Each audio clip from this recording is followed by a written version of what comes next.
Hello, and today we're looking at more Suicide Boys. See, I told you we have a lot to go. Today we're listening to That Isn't Just Empirically Possible by the Suicide Boys. We're going to listen to the project, or at least what I've made of it, and then I'll discuss how I made it and show you little tricks and tips and that sort of thing, and my line of thinking. So, here we go.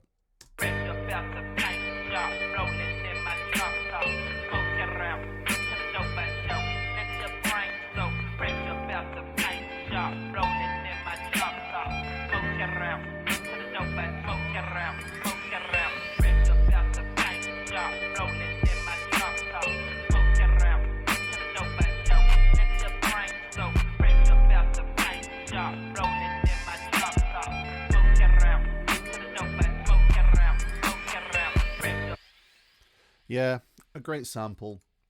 Suicide Boys have got such good samples on them. I wish I had the patience to look for samples like they do, because they really do pick some good ones.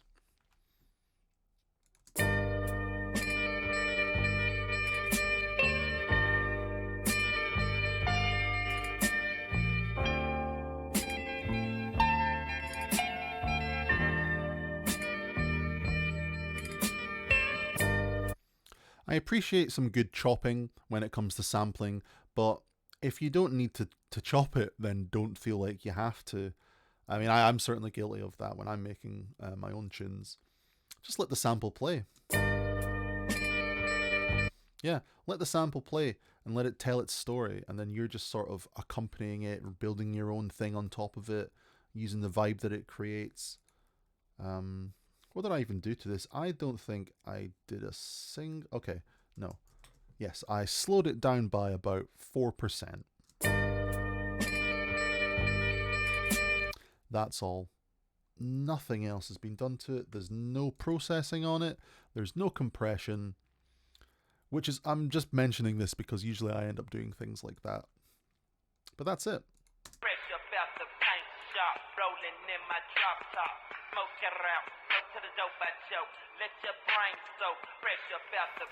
Yeah. Lil Jin featuring Kingpin. What the hell does it say? Featuring Kingpin, Skinny Pimp, Koopsta, Kinika, and DJ Paul.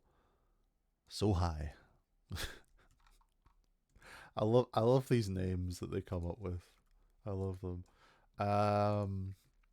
Filtering. I just added some filtering.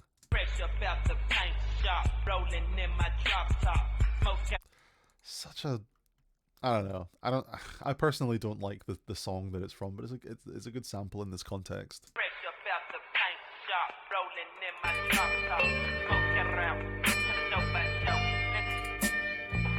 Luckily, the sample, the melody sample has a snare drum in it, so it basically helps to set the tempo.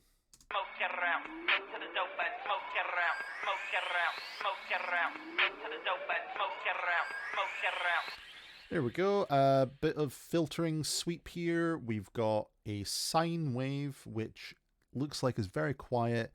We've got some white noise going into this filter here with really high resonance, which is... It's sweeping up. We have the pitch wheel getting modulated for this sine wave down here. We've got chorus to give it some stereo width and delay to kind of do the same sort of thing. And then we finish it off with some reverb. If you're wondering how these sweep sounds are made, this is basically the most basic version you can get.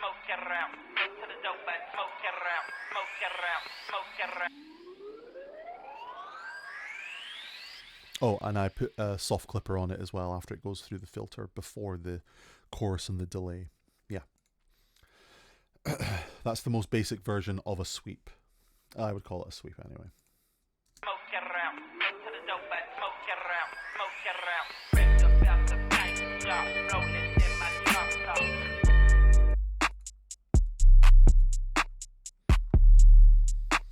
Wow, I'm surprised how simple these drums are actually. There's not even any reverb on them.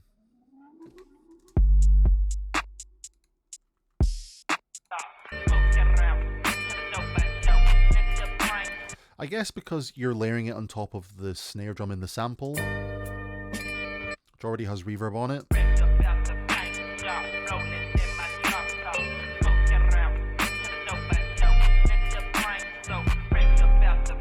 Yeah, clap, a couple of claps. Yep, a couple of claps, hi-hats. Is it just one hi-hat? Open hi-hat and a closed hi-hat and a kick drum. Obviously, there's just one of those. This is the hi-hat pattern. Let you look at that for a second. Yep. Snare. Yep. And then we'll finish it off with just a very body low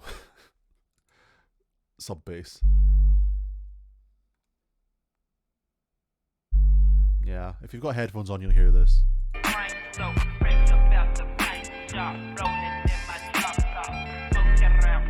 Yeah, the sub bass, excuse me, the sub bass I think is just there to enforce each chord change, and it really does a good job. Sometimes you want the elements of the music to stand out and do their own thing, and then sometimes when you have a good sample like this, you just need them to help the sample along. Especially when it changes to this lower note down here.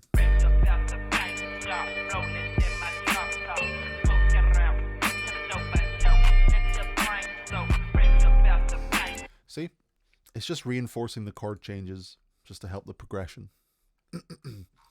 And to finish off, we'll have a look at the master chain, which is the good old glue compressor.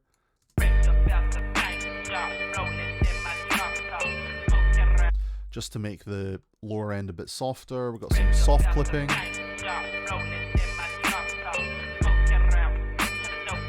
Yep.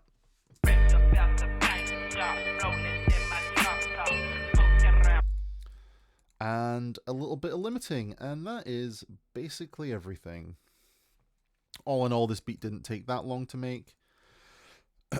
Some definitely take longer to make than others, but this one must have only taken me about 20 minutes, half an hour or something. Because it's really obvious what it's doing. And it's a great song. So if you enjoyed this sort of thing, leave a comment, like the video, subscribe to the channel, and I'll be releasing more videos soon, so stay tuned for that.